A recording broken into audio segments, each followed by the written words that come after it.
Vice President Kamala Harris once supported a move to a single-payer, government-run healthcare system. Medicare for All gained broad support among progressive Democrats during the early stages of the party's 2020 presidential primary.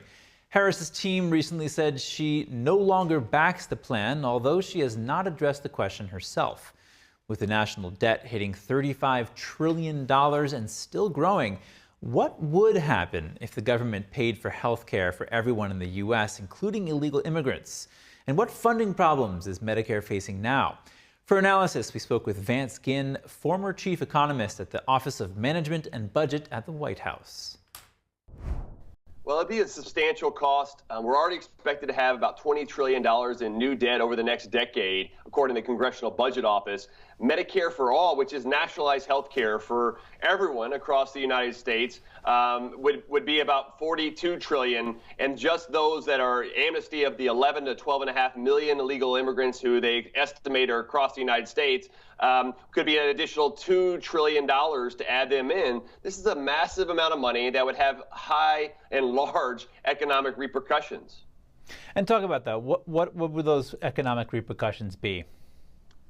Well, when you add that kind of debt, just like the debt we have today of $35 trillion in national debt that's issued in borrowing of new Treasury securities across the economy, and as long as there's not enough demand to meet that supply, you're going to see higher interest rates, and even much higher than what we have today. Higher interest rates means higher cost of borrowing, less investment in the economy, so you have less economic growth, less job creation, even cuts in jobs, and higher inflation in the process because a lot of that will be printed by the Federal Reserve. And so you see a number of things that would cause economic harm to Americans across the economy. And so I think of this as being either economic stagnation or really a recession, given these huge amounts of money that will need to be just to fund our debt from something like this. Now, talk about the funding problems that Medicare is already facing without the addition of giving Medicare for All.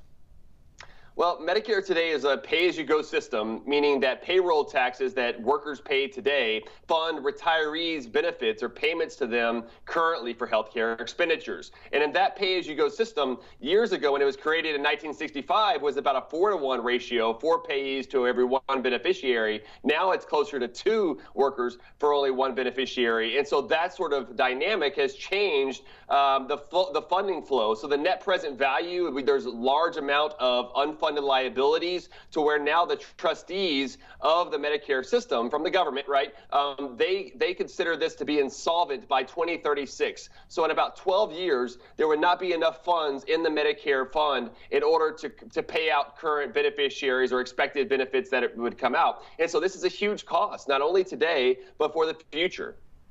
Vance, what do you propose should be done about this situation that Medicare is in right now?